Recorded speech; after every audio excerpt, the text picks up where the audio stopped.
Incidenti që trazoi Big Brother Kosova, reagimet, pasojat dhe debati publik. Big Brother Kosova ka qenë gjithmonë një format që prodhon emocione të forta, përplasje karakteresh dhe situata të papritura. Megjithatë, një incident i fundit mes banorëve Dolcen, Albenit dhe Benitës shkaktoi një reagim të madh publik, duke hapur debat të gjerë rreth kufive të sjelljes, respektit personal dhe përgjegjësisë së produksionit.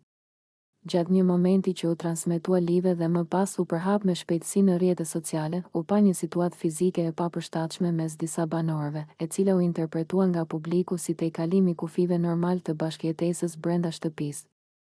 Ky moment solli reagime të menjëhershme nga shikuesit, të cilët kërkuan sqarim dhe ndërhyrje nga produksioni. Ndërhyrja e vëllait të madh dhe masat disiplinore. Pas shpërthimit të reagimeve, vëllai i madh ndërhyri përmes një njoftimi zyrtar, duke theksuar se Big Brother nuk toleron sjellje që cënojnë dinjitetin, hapësirën personale apo ndjeshmërinë e banorëve.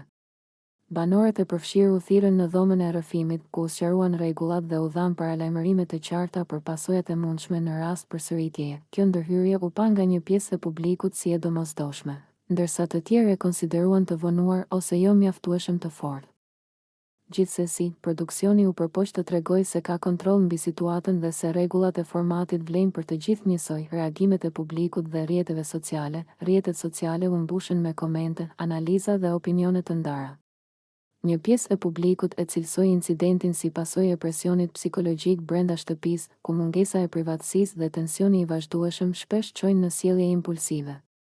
Të tjerë ishin më kritik, duke kërkuar ndëshkime më të rënda dhe standarde më të qarta për mbrojtjen e banorëve. Ky debat nxori në pa edhe një herë rolin e Big Brotherit si pasqyrë e shoqërisë, ku çdo veprim analizohet, gjykohet dhe interpretohet në mënyra të ndryshme.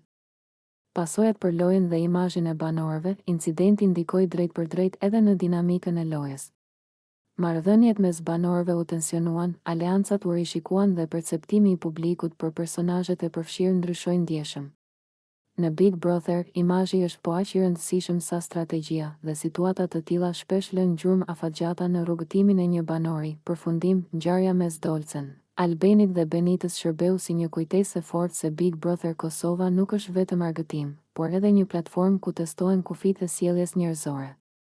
Reagimi i produksionit, presioni i publikut dhe debati i hapur tregojnë se shoqëria është gjithnjë e më e ndjeshme ndaj respektit dhe etikës.